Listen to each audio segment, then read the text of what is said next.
Vamos falar então do equilíbrio e da saúde. É fácil para nós adquirir equilíbrio? Somos criaturas centradas, conseguimos puxar os extremos da nossa dualidade numa linha reta? Ou ainda precisamos de muito trabalho em cima de nós? Quando comecei a desenvolver esse tema, me lembrei dos equilibristas. Eles têm dado-nos a impressão, uma facilidade tão grande de ir de um ponto a outro de uma corda. E aí eu pensei, será que nós conseguiríamos esticar uma corda aqui nesse ambiente, de um lado para outro, e caminharmos tranquilamente de um lado para o outro, sem cair, sem fazer nenhum esforço? Ou nós precisaríamos de algum tempo para adquirir uma certa destreza, uma certa habilidade para poder subir na corda e fazer o trajeto de forma tranquila? Nós precisamos de um tempo, não é? E aí eu pensei que essa corda simboliza as nossas reencarnações. Nós muitas vezes fomos e voltamos, fomos nos reabastecer no mundo espiritual, rever as caminhadas infelizes, as quedas, e voltamos para dar continuidade ao exercício do equilíbrio. E quando nós aqui estamos, muitas vezes, no meio dessa turbulência toda, onde tantas inseguranças se apresentam, e a gente começa a analisar as dificuldades, se não temos uma fé raciocinada, praticamente é impossível nós nos mantermos equilibrados. Mas é de fundamental importância que a gente faça um mergulho interior, porque dentro de nós existe uma potencialidade pronta para exercer a sua ação, mas precisará do nosso esforço, precisará da nossa vontade de adquirir este equilíbrio. Como nós já não somos mais uma folha em branco, porque a gente traz algumas heranças espirituais e também, vamos depois ver, físicas, que são necessárias para que a gente possa rever os nossos conceitos. Aprendemos através das várias caminhadas determinados vícios comportamentais. E a gente vem trazendo esses vícios. E como a gente precisa mudar, muitas vezes entra a nossa irmã dor para nos fazer refletir, parar, pensar. Então vamos imaginar que agora nós vamos começar a fazer uma reflexão sobre o nosso comportamento íntimo. Para nós fazer esta reflexão, a gente tem que se olhar verdadeiramente, sem nenhuma fantasia, e nos perguntar: quem sou eu? O que é que eu vim fazer aqui? Qual é a minha proposta de vida? E analisar de forma franca a nossa própria estrutura. Como nós somos uma dualidade, isto é, nós temos o bem e o mal em nós, pesar qual é intensidade do mal que nós trazemos? Qual é a intensidade do bem? Qual é o lado escuro e sombrio da minha existência? Existe um lado claro. Então nós precisamos encontrar uma forma de nos ver tal qual somos. E a partir daí, traçar um novo modo de vida. Uma nova estratégia de vivência. E alguém pode dizer, eu sempre fiz assim, mas sempre deu errado. Então faça diferente. Outros dirão, eu nasci assim, vou morrer assim. Engano. Você nasceu assim, mas pode morrer diferente. Nós não precisamos retornar ao mundo espiritual, depois desta caminhada, da mesma forma que chegamos e talvez mais endividados. Precisamos acordar como espírito que somos, fadados à perfeição relativa. Quando descobrimos as nossas sombras, os nossos lados negros, precisamos ter em mente duas situações especiais. Primeira, quem nos criou? Deus. Então existe um Deus que a tudo rege, que a tudo governa. Existe uma paternidade divina. E se Ele me criou, se Ele nos criou, Ele deve zelar por nós, cuidar de nós. A segunda identificação é que somos espíritos eternos. Não morremos com o corpo físico. A morte para o espírito não existe. Então, se a morte não existe, estamos fadados à eternidade. Então, temos a favor dois pontos extremamente sólidos: a paternidade divina e a imortalidade da alma. E a partir daí, traçar novos meios de aprimoramento, buscando a potencialidade que existe dentro de cada um de nós. Traçar metas e cumpri-las. Porque aquele que não se prepara, que não se organiza, não pode acertar.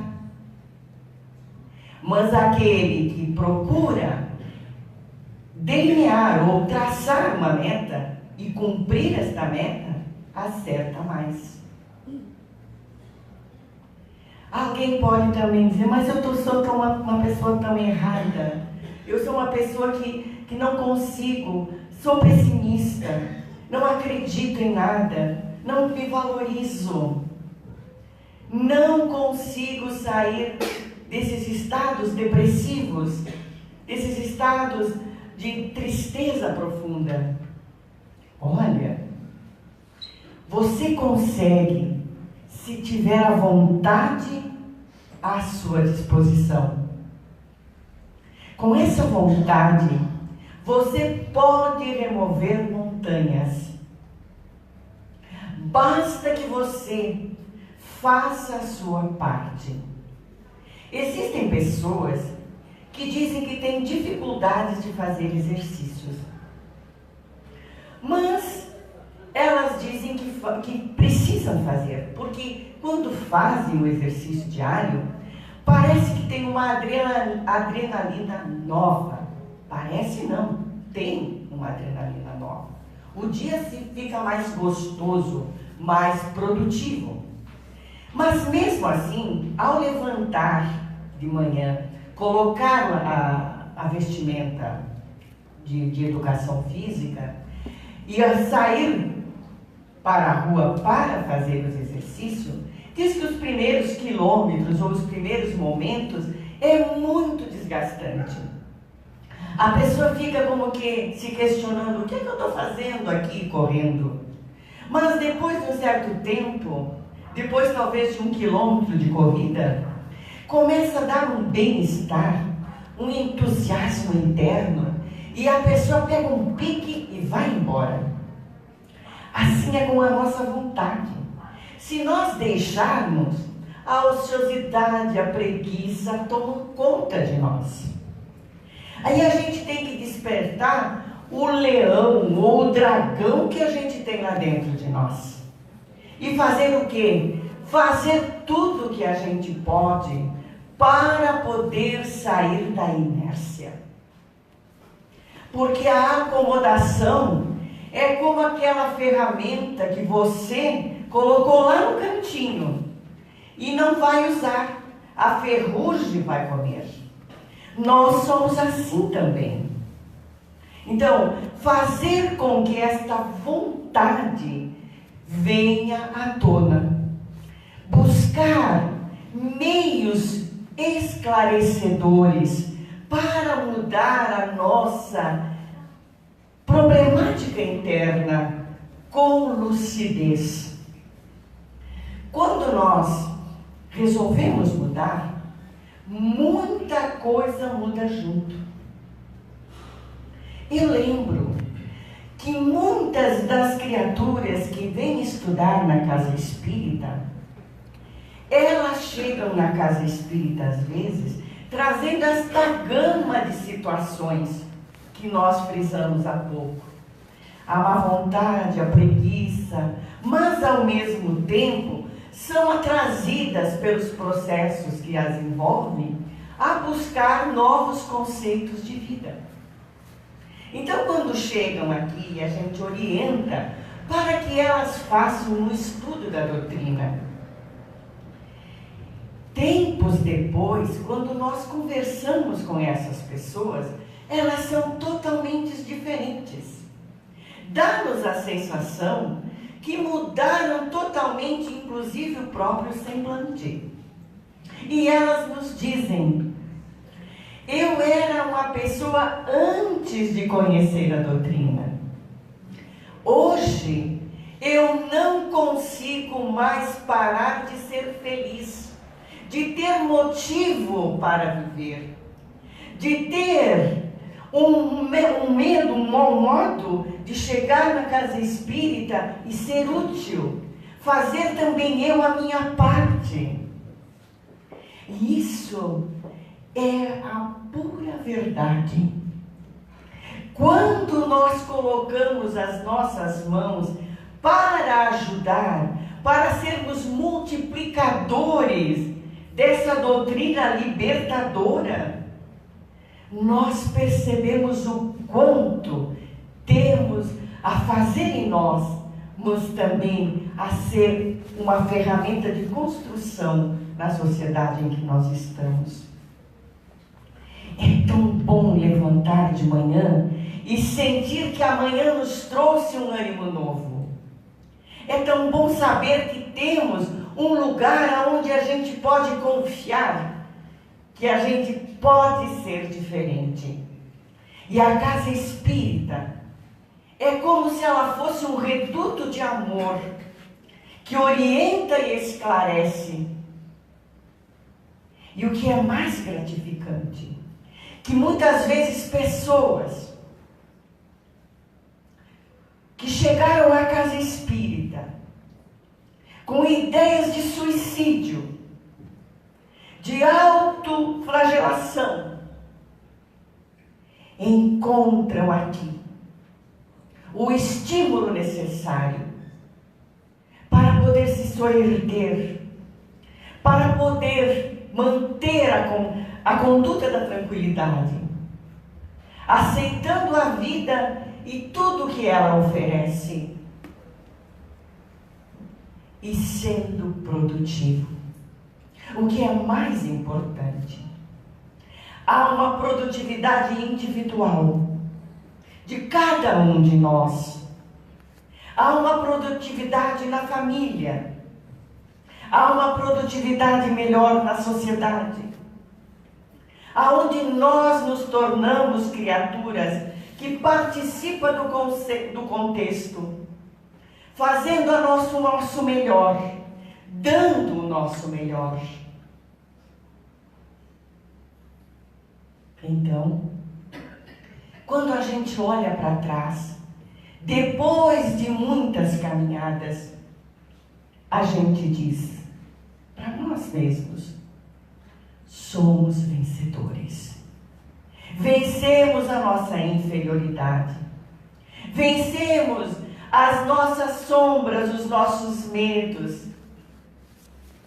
E nos tornamos alguém melhor. É tão bom quando alguém gosta da nossa companhia. É tão bom quando a gente gosta da companhia de alguém. O nosso pensamento, ele é o início de tudo. Por isso devemos vigiá-lo com atenção, com cuidado. E Jesus mesmo dizia: vigiai e orai. Porque no nosso pensamento tudo acontece. Tudo começa ali. Criamos a ideia, esboçamos no papel e a levamos em ação. Podemos dizer assim: o nosso espírito sente, o nosso perispírito comunica e o nosso corpo executa.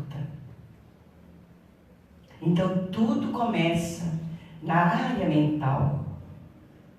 Por isso, vamos limpar os resíduos, as sujeiras mentais que trazemos. Vamos dar uma reciclada nos nossos pensamentos. Não vamos possuir tantos melindres. Vamos nos libertar dos melindres. Por que eu falo isso? Porque às vezes quando a gente diz: cuidado, presta atenção para alguém que amamos, porque amamos todas as criaturas, essa pessoa fica melindrada, fica meio chateada. Mas presta atenção no recado que te foi dado. Às vezes, é melhor você parar e, na dúvida, não fazer e não tomar determinada atitude, do que mais tarde se arrepender. E as pessoas que estão por perto e nos avisam, percebem às vezes antes de nós que a atitude que vamos tomar não está correta. Nós sabemos também que atraímos para perto de nós aqueles que se assemelham a nós. Há um provérbio que diz assim: diga-me com quem andas e dir-te-ei quem és. E dentro da doutrina espírita nós podemos dizer: diga-me o que tu pensas e dir-te-ei com quem andas. Porque a nossa vibração, porque somos energias, atrairá aqueles que pensam como nós, que se comprazem com esse pensamento e que muitas vezes nos fazem agir do jeito que eles querem, porque já estamos em sintonia. Existe um passado, como falamos há pouco, do qual nós já escrevemos, e que se estamos aqui hoje, é para reescrevê-lo, mas de forma mais saudável, de forma mais produtiva. Por isso que nós todos que aqui estamos, temos a família que precisamos, o lar que precisamos. Todas as pessoas que estão perto de nós, sejam elas boas ou não, sejam elas esclarecidas ou não, são criaturas que nós atraímos pelas nossas ações e que hoje, talvez, convivendo com elas, tenhamos dificuldade, mas que precisamos ficar do lado, para juntos aparar as antigas arestas e para nos dar oportunidade de reconciliação. Só assim poderemos dar seguimento a situações novas, mais libertadoras. Alguém pode dizer, mas eu não suporto essa criatura. Eu não aguento mais viver junto com essa pessoa. Vou contar uma coisa. Se você largar o fardo agora, a pessoa que você largou pode entrar numa dificuldade maior. E ali mais adiante você terá que buscá-la de volta. Então, hoje em dia, como os relacionamentos acontecem de uma hora para outra, de um dia para o outro, hoje se casa e amanhã se descasa, não podemos esquecer que é comprometimento futuro. Então, naquele relacionamento difícil, fica aí. É mais saudável. Continua crescendo como ser humano e ajudando aquela criatura a se tornar melhor. Ou você se tornar melhor. Eu digo que é um excelente professor que a gente tem do lado. Um excelente professor que diariamente testa a paciência, a tolerância, a resignação, a obediência e o trabalho constante.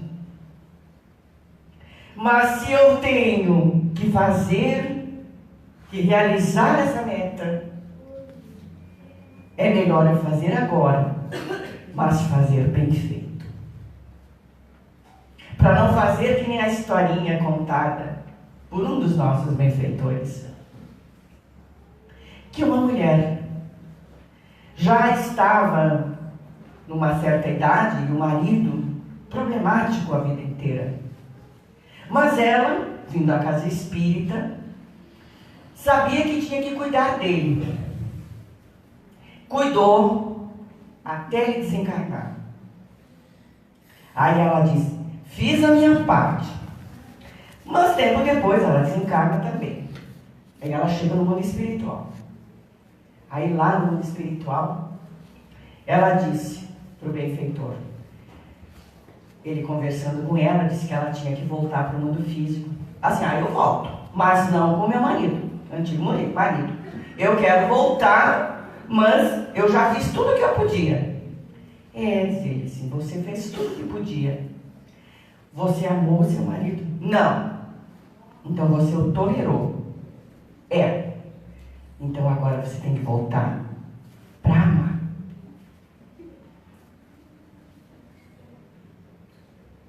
Então por que não começar agora essa tarefa, né? Vamos ter que amar. Amar é a emoção maior ou o sentimento maior. É a nossa libertação. Então nós vamos fazer o nosso melhor. E aí a nossa saúde também melhora. Porque equilibrados, mente sã, corpo sã. Mas tem gente que tem problemas de saúde. Sim, mas terá um problema de saúde melhor resolvido. E a doença de hoje é a cura de amanhã. Então, se hoje eu trabalho a minha mente para equilibrá-la, a minha saúde será melhor. O meu bem-estar, o nosso bem-estar será melhor. E aí sim, a nossa jornada será melhor, mais calma, mais tranquila. Haverá equilíbrio, tanto físico como espiritual. Aqueles que aproximamos de nós serão semelhantes. É por isso que às vezes a gente diz, por que aquela pessoa consegue e eu não consigo? É que ela já caminhou de uma forma diferente da minha. É que ela talvez tenha tido uma lucidez maior que a nossa. E essa lucidez deu a ela bônus que fizeram com que ela tivesse uma vida física e uma trajetória mais leve. Mas essa é a nossa finalidade. Hoje nós caminhamos meio que no escuro, mas já estamos visualizando uma luz no fim do túnel, porque temos informações que uma vez nós não tínhamos, e hoje nós temos a liberdade de escolher um segmento religioso, nós temos a liberdade de escolher as companhias, nós temos a liberdade de falar dos vários assuntos, sem sermos aprisionados, sem sermos criticados, mas sim ter a nossa própria opinião, sermos individualidades em todos os sentidos. Mas nós estamos caminhando para o final. A gente às vezes fala mais do que o relógio manda, né? Hoje ele está correndo. Então nós vamos fazer o seguinte, vamos fazer um final aonde a gente lembre do espírito de Francisco de Assis. Eu não sei se todos sabem, mas os benfeitores nos disseram, vou voltar um pouquinho atrás, que Jesus é o espírito mais perfeito que Deus deu à humanidade. E a gente sabe que é, né? Faz mais de 2000 anos que ele veio no meio de nós, nos ensinar a sua doutrina de amor, porque ele não teve religião.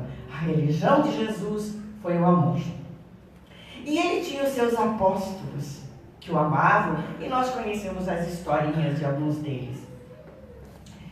E um deles era João Evangelista, um espírito jovem que Jesus na cruz pediu que ele cuidasse de Maria. E ele cuidou de Maria, mas nós lembramos que naquela época que nós estamos comemorando agora nesse fim de semana, a paixão e a ressurreição do Cristo, os apóstolos eram perseguidos. E João Evangelista foi preso e foi mandado para a ilha de Patmos. Era uma ilha vulcânica onde nada vingava. Era tudo muito escuro, muito sombrio. E havia nesta ilha 6 guardas.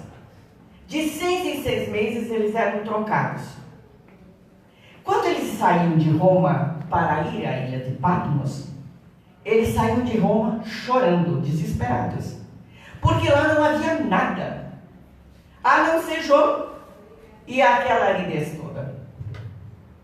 Aí, quando chegavam, João sabiamente colocava a figura de Jesus, os ensinamentos de Jesus, e eles absorviam com tamanha volúpia, que quando terminava, expiravam os meses deles ficarem ali, que eles tinham que voltar para Roma, eles não queriam mais voltar para Roma. E aí então, num determinado momento, Roma resolveu que João deveria morrer.